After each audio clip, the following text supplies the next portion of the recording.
Magandang gabi sa inyong lahat, Alexandra Lexter Jules. Nagbabalik kasi nga po nagbasa ako ng comment section ko kanina. So alam ko na may nagsabi na bakit daw may paninisi ang ABS-CBN management. Kung bakit daw ang pinagtambal ay si Maymay at saka si Donnie. Okay, doon muna tayo foul. Ang alam ko po mga kaibigan, para sa mga Don Bell fans at saka mga Maydon fans at saka Maydon Kyle, at the very start, ang talagang tandem at duo dyan ay hindi po si Maymay at saka si Donnie. Kasi from the very start, kahit dun sa mga pa-presscon, it's always Donnie and Kyle mga kaibigan, the duo. Dalawang two lead actors. Kung bakit napunta tayo sa sinasabing Maymay and Donnie, it's because of the response of the netizens mga kaibigan when they saw, diba past tense na tayo, when they saw that there is this what they called chemistry. So when these netizens, the followership of Maymay and Donnie which is called Maydon Warriors, when they saw that this is really true na nangyayari nga talaga na may chemistry sila, kasi nakita nila ito sa ASAP noon. So sabi nila, wow, tama kami na may chemistry nga si Donnie and Maymay. So yes mga kaibigan, inantay nila na mapanood ng casual viewers ang Roja. And then here comes the casual viewers, sinasabing bakit ngayon lang to pinagtandem. Kasi nga grabe yung bit-bit ng chemistry nilang dalawa sa viewing public. And hey, hello, nakikita ko naman she is a Don Bell tawag dito vlogger, kasi just like me, she is focusing more on Bell. So let's say she is a Bell lovers. So when you said that nakita ninyo yung growth, gusto nilang makita yung growth ni Bell at saka ni Donnie as solo artist, kasi sabi mo baka kasi pag palaging sila na lang ay mananawa yung viewership. So that was you who said that, na mananawa ang viewership. And that is true, kasi nga po, kung hindi sana nag-flop yung kasi most of the viewers as well ang nagsabi, hindi naman ako, narinig ko lang, nabasa ko lang, na hindi daw talaga gumawa ng ingay sa YouTube itong, at saka sa Free TV, itong ano nga yung pinaka-latest nila sa dagat? I forgot. The latest one. Yun. Ang pinaka-latest ni Donnie and Bell, na talagang sinabi na kumulelat ang viewership noon. So, kung kaya, pinag-solo-solo sila dahil sa gusto nila ng matured roles. Isa pa din yung gusto nila ng matured roles. Wala naman akong basihan dun sa nasabing kumulelat ang viewership ng oh my goodness me, my brain, I can't remember. Pero yes, yun ang totoo. Yun ang totoo na narinig ko. Pero hindi sinabing 100% sure ako doon. Pero yun yung kasi ang sabi ng mga nakapanood na, di ba, nasa ano muna yun, value ba yun? Hindi yun sa Netflix guys sa value muna yun.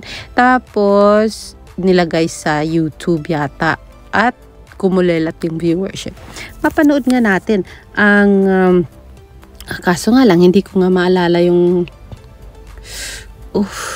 I really forgot the title of that one. So let's go to the next usapin. Ang sabi niya ay humina daw ang ratings nito sa Free TV.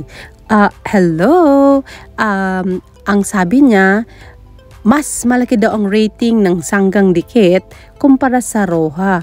But then, let's have a look dito sa advertisements ng Roja mga kaibigan, when the count of advertisement is up to 62 of them in one serye episode, compared to Sanggang Dikit, base dun sa nakita kong details or datas, na 14 lang. So, asan ngayon yung mababang ratings when in fact pinutakti ito ng advertisement.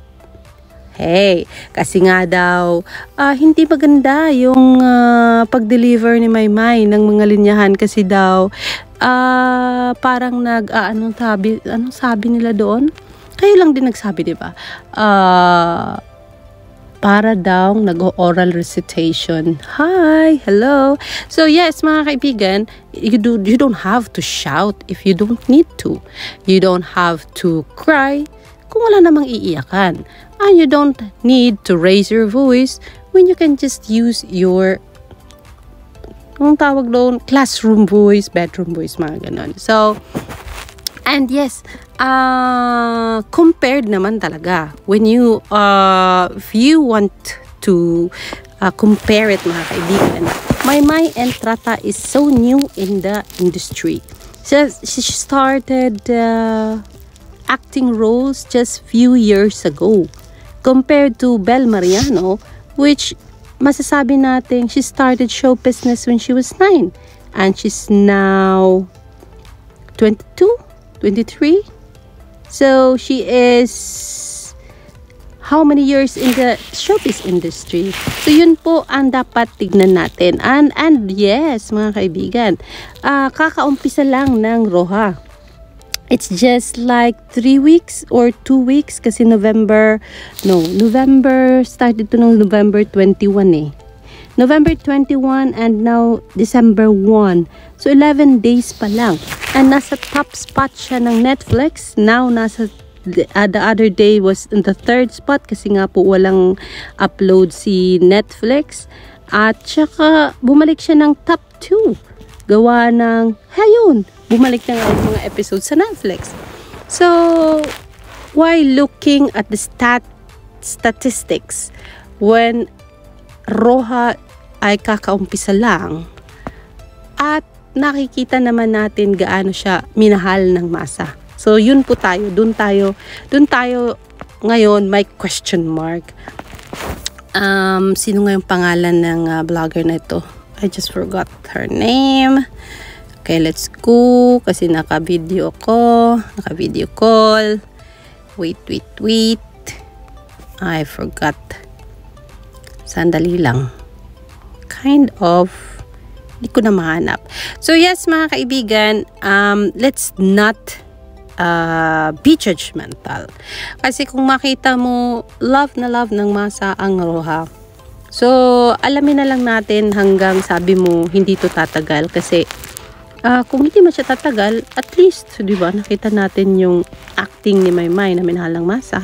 Nakita natin yung chemistry ni Kyle, Maymay, and Donnie as trio.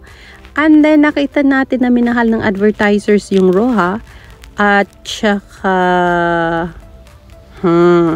napakaganda ng story ng Roja. So, yan pa lang, panalong-panalo na po ang Roja. So, para sa mga viewership na sinasabi nilang kokonte, pero nasa top 1, top 2, top 3 ang Roja sa Netflix at pinapanood ng I Want TFC subscribers. Let's go to Kapamilya YouTube kasi nga po nahack sila ng ilang araw. And then, free TV dahil sinasabi nyong napakaliit ng ratings pero inulan naman ng advertisement. So yes, yan po muna ang ating reaction on that vlog.